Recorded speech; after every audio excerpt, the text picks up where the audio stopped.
South ఇండియాలోని అతి తక్కువ ధరలకి రత్నాలనందించే ఏకైక సంస్థ 6JVR. హాయ్ హలో నమస్తే, నా పేరు చాణక్య. మరి ఐపీఎల్లో ఈరోజు జరిగే మ్యాచ్ నెంబర్ 33 చాలా ఇంట్రెస్టింగ్గా ఉండబోతుంది. అది ఎవరి మధ్యనో కాదు, Punjab Kings versus Mumbai Indians మధ్యలో. మరి ఈ రెండు టీమ్స్ కూడా ఆల్రెడీ ప్రీవియస్ మ్యాచెస్లో ఓడి దెబ్బతిన్న సింహంలా కూడా ఈరోజు మ్యాచ్లోకి అడుగు పెట్టబోతున్నారు.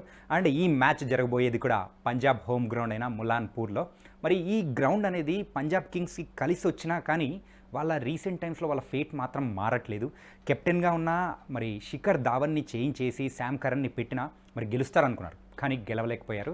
కానీ ఇలాంటి ఇంట్రెస్టింగ్ అప్డేట్స్ అనేది కూడా నేను ఇప్పుడు మీ అందరికీ షేర్ చేసుకోబోతున్నాను.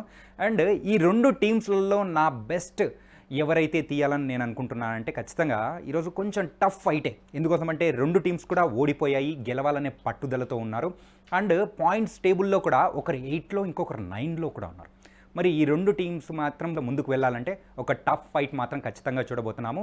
మరి ఎవరైతే ఓడిపోతారో వాళ్ళకు మాత్రం ప్లే ఆఫ్ ఛాన్సెస్ చాలా తక్కువగా ఉండబోతున్నాయి. మరి అలాంటి ఛాన్సెస్ని సంక్లిష్టం చేసుకోకుండా మ్యాచ్లో గెలవాలనే పట్టుదల రెండు టీమ్స్లలో ఉన్నాయి.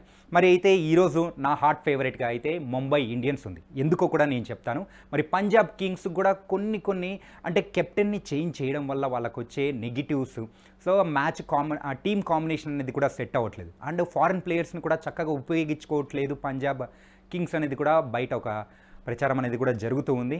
అండ్ మెయిన్గా కాన్స్టెంట్గా ఒకే కెప్టెన్, ఒకే పర్సన్ మీద మరి టీమ్ మేనేజ్మెంట్ నమ్మకం అనేది పెట్టారంటే ఖచ్చితంగా మ్యాచ్లో కాన్ఫిడెన్స్ అనేది వస్తుంది. మిగతా ప్లేయర్స్కి కూడా మంచి కాన్ఫిడెన్స్ వచ్చి ఓడిపోయినా కానీ ఇంకొక నెక్స్ట్ మ్యాచ్లో గెలవచ్చనే పట్టుదల వాళ్ళలో ఉంటుంది. కానీ అక్కడ పంజాబ్ కింగ్స్లో మిస్ అయింది అదే. మరి ఇంకా ముంబై ఇండియన్స్ విషయానికి వస్తే మాత్రం ముంబై ఇండియన్స్ లాస్ట్ మ్యాచ్లో జస్ట్ మరి సిఎస్కే చేతిలో మాత్రం ఓటమి పాలైపోయింది. మరి చూసాం, అది కూడా 20 రన్స్ ఎడ్జ్ అనేది కూడా ఉంది. వాళ్ళల్లో మెయిన్గా చెప్పుకోవాల్సిన కీ ఫ్యాక్టర్ ఎవరైనా అన్నారంటే లాస్ట్ ఓవర్లో వచ్చి 3 సిక్సెస్ బాదిన మహేంద్ర సింగ్ కొట్టిన ఆ స్కోరే వాళ్ళకి మాత్రం కొంపముంచింది. సో డెత్ ఓవర్స్లో వాళ్ళు వేస్తున్న బౌలింగ్ అయితే వాళ్ళకి నిజంగా ఏమాత్రం కలిసి రావడం లేదు.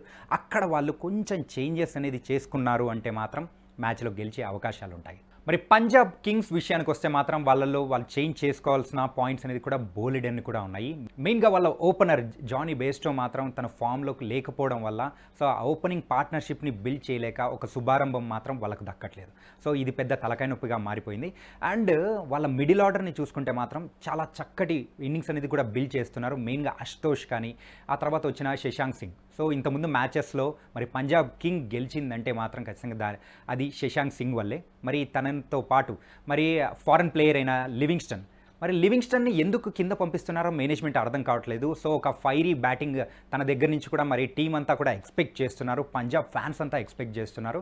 సో వేరే టీమ్స్లలో ఉన్న ఆ మిడిల్ ఆర్డర్ ప్లేయర్స్లో వచ్చే ఫారెన్ ప్లేయర్స్ చాలా చక్కటి అద్భుతమైన ప్రదర్శన చేస్తూ ఉంటే కానీ లివింగ్స్టన్ మాత్రం ఎందుకో చేయడం లేదు. సో తన దగ్గరికి వచ్చేటప్పటికి ప్రెషర్ ఎక్కువ పడడం వల్లనో లేకపోతే తనకు రావాల్సిన అంటే ఆ పరుగుల ఫైరీ ఇన్నింగ్స్ అనేది తన దగ్గర నుంచి రావడం లేదు. కాబట్టి 4th పొజిషన్లో కానీ 5th పొజిషన్లో కానీ ఇక్కడ అయితే అకామిడేట్ చేశారంటే లివింగ్స్టన్ చక్కటి ఇన్నింగ్స్ అనేది కూడా బిల్డ్ చేయగలుగుతాడు. ఒక మంచి స్కోర్ అనేది కూడా పంజాబ్ కింగ్స్కి రాబట్టగలుగుతారు. అండ్ ముంబై ఇండియన్స్ విషయానికి వస్తే మాత్రం ముంబై ఇండియన్స్ బ్యాటింగ్ విషయంలో మాత్రం ఎలాంటి చేంజెస్ కానీ చెప్పాల్సిన అవసరం లేదు. ఎందుకోసం అంటే ఓపెనింగ్లో ఇషాన్ కిషన్ కానీ రోహిత్ శర్మ, సో ఒకరు ఫెయిల్ అయినా ఇంకొకరు మాత్రం మ్యాచ్లో మంచి ఇన్నింగ్స్ అనేది కూడా సాధిస్తున్నారు. రన్స్ అయితే చాలా అద్భుతంగా కూడా తీసుకొని వస్తూ ఉన్నారు. కానీ ఇక్కడ మెయిన్గా వాళ్ళకు సో ఒక లూప్ హోల్గా మారింది ఎవరైనా ఉన్నారంటే అది హార్దిక్ పాండ్యా.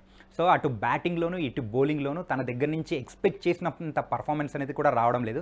ఎందుకోసమంటే రోహిత్ని తీసి మరి హార్దిక్ పాండ్యాని కెప్టెన్ పెట్టిన తర్వాత ఆ కెప్టెన్ ప్రెషర్ అనేది తీసుకోవడం వల్ల సో తను కూడా అంతగా చక్కటి ప్రదర్శన తన దగ్గర నుంచి రావడం లేదో ఏమో కానీ సో ఇది మాత్రం తను కొంచెం చూసుకోవాలి. అండ్ తొందరలోనే మరి అయితే T20 వరల్డ్ కప్ కోసం కూడా ప్రాబుల్ 20 మరి అయితే సెలెక్ట్ చేయబోతున్నారు. దాంట్లో హార్దిక్ పాండ్యా ఉండాలి అంటే ఖచ్చితంగా డెత్ ఓవర్స్లో తన బౌలింగ్ అనేది కూడా ఉండాలి అని చెప్పేసి టీమ్ మేనేజ్మెంట్ మరియు రోహిత్ శర్మ కోచ్ అయిన రాహుల్ ద్రావిడ్ మరి వాళ్ళందరూ కూడా సో డిస్కస్ చేసుకున్నారు. అందుకోసమే మరి లాస్ట్ మ్యాచ్లో కూడా హార్దిక్ పాండ్యా ఎవరు ఎక్స్పెక్ట్ చేయని విధంగా డెత్ ఓవర్స్లో బౌలింగ్ అనేది కూడా వేశాడు. కానీ డెత్ ఓవర్స్లో తను బౌలింగ్ వేసిన తర్వాత ధోని ఎలా పనిష్ చేశాడు అనేది కూడా మనం చూసాము. అంటే ముందు 3 ఓవర్స్ అయితే చాలా చక్కటి పర్ఫార్మెన్స్ చూపించినా కానీ డెత్ ఓవర్స్ వచ్చేటప్పటికి మాత్రం పరిస్థితి చేంజ్ అయిపోయింది. ఎక్కువ రన్స్ అనేది కూడా సమర్పించేసుకున్నాడు. మరి ఇక్కడ బౌలర్స్ విషయానికి వస్తే మెయిన్గా బౌలర్స్ విషయంలో జస్ప్రీత్ బుమ్రా తప్ప వేరే ఎవ్వరూ కూడా సో సో ఆ చక్కటి పర్ఫార్మెన్స్ అనేది కూడా వాళ్ళ దగ్గర నుంచి రావడం లేదు. కేవలం బుమ్రా మాత్రమే ఒంటి చేత్తో ఆ బౌలింగ్ డిపార్ట్మెంట్ అనేది కూడా ముందుకు తీసుకెళ్తున్నాడు. కానీ తనకు తోడుగా ఇంకొక బౌలర్ ఎవరైనా కానీ, ఒక యంగ్ బౌలర్ కానీ ఎవరైనా కానీ తనకు తోడుగా ఉన్నారంటే ఖచ్చితంగా వికెట్స్ దొరికే అవకాశం ఉంటుంది. అండ్ దాంతోపాటు మెయిన్గా చెప్పుకోవాల్సింది, సో వాళ్ళకు రావాల్సిన టైంలో వికెట్స్ అనేది కూడా దక్కడం లేదు. స్పిన్నర్స్ కూడా వాళ్ళ అనుకున్నంత పర్ఫార్మెన్స్ అనేది కూడా దక్కడం లేదు. కాబట్టి రెండు టీమ్స్లలో కావాల్సిన నెగిటివ్స్ ఉన్నాయి, అలాగే పాజిటివ్స్ ఉన్నాయి. మరి ఈ రెండు టీమ్స్లలో ఎవరు గెలుస్తారు అని చెప్పడం మాత్రం కొంచెం కష్టం. కానీ నా ప్రిడిక్షన్ అయితే ఖచ్చితంగా ముంబై ఇండియన్స్ గెలిచే అవకాశాలు కూడా ఎక్కువగా ఉన్నాయి. అండ్ మెయిన్గా అయితే లాస్ట్ మ్యాచ్లో సూర్యకుమార్ యాదవ్ సో డక్అవుట్ అయిపోయాడు. అంతకుముందు మ్యాచ్లో అయితే తన దగ్గర నుంచి ఒక ఫైరీ ఇన్నింగ్స్ అనేది కూడా చూసాం. ఎవ్వరు ఎక్స్పెక్ట్ చేయనట్టు కూడా సో ఎక్కడ పడితే అక్కడ సిక్సెస్ కానీ ఫోర్స్ కానీ చాలా చక్కగా బాదాడు. మంచి ఫామ్లోకి వచ్చాడు. సూర్యాబాయ్ ఆగయా అనుకున్నాం, కానీ మళ్ళీ లాస్ట్ మ్యాచ్లో మాత్రం ఎవరు ఎక్స్పెక్ట్ చేయని విధంగా సూర్యాబాయ్ గయా అన్నట్టు అయిపోయింది. కానీ ఈ మ్యాచ్లో తన దగ్గర నుంచి మాత్రం ఒక మంచి పర్ఫార్మెన్స్ మాత్రం ఫ్యాన్స్ అందరూ కూడా ఎక్స్పెక్ట్ చేస్తున్నారు. అండ్ మరి తొందరలోనే మరి T20 వరల్డ్ కప్ కోసం మరి స్క్వాడ్ని కూడా సెలెక్ట్ చేయబోతున్నారు. కాబట్టి ఇప్పటి నుంచి జరిగే ప్రతి ఒక్క మ్యాచ్ వీళ్ళందరికీ ఒక అగ్ని పరీక్ష లాంటిదే. అండ్ పంజాబ్ కింగ్స్ బౌలింగ్ విషయానికి వస్తే మాత్రం మెయిన్గా మనం చెప్పుకోవాల్సింది హర్షదీప్ సింగ్. సో తన దగ్గర నుంచి మాత్రం మంచి పర్ఫార్మెన్స్ వస్తుంది అనుకున్నాం, కానీ ఆ కన్సిస్టెన్సీ అనేది మాత్రం తన దగ్గర నుంచి రావడం లేదు. ఒక మ్యాచ్ చాలా చక్కగా వేశాడంటే ఇంకో మ్యాచ్లో తుస్సుమంటున్నాడు.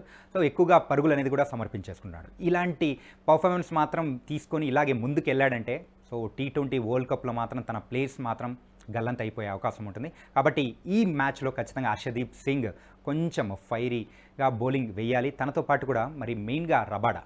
సో రబాడా దగ్గర నుంచి మనం అయితే లాస్ట్ సీజన్లో మంచి పర్ఫార్మెన్స్ అనేది కూడా చూసాం, కానీ ఇక్కడ ఈ సీజన్లో మాత్రం వాళ్ళు ఎక్స్పెక్ట్ చేసినంత పర్ఫార్మెన్స్ అనేది రావడం లేదు. అంటే పరుగులు సమర్పించుకుంటున్నాడు, వికెట్లు తీయడం లేదు. ఒక పక్క ఎకనామికల్గా బౌలింగ్ వేస్తున్నా అంటే అది లేదనమాట. సో ఎటు చూసిన పంజాబ్ కింగ్స్ బౌలింగ్ విషయంలో మాత్రం చాలా తడబడుతున్నారు. సో వాళ్ళు ఎవరైనా కానీ ఒక్క బౌలర్ చాలా చక్కటి పర్ఫార్మెన్స్ ఇచ్చారంటే మిగతా వాళ్ళల్లో కూడా ఒక కాన్ఫిడెన్స్ అనేది కూడా వస్తుంది. మరి ఈరోజు ఆ కాన్ఫిడెన్స్ అనేది కూడా బిల్డ్ చేసుకొని ముందుకెళ్తారో లేదో చూడాలి. సుమన్ టీవీలో మీ పర్సనల్ అండ్ బిజినెస్ ప్రమోషన్స్ కోసం కింది నెంబర్కి కాంటాక్ట్ చేయండి.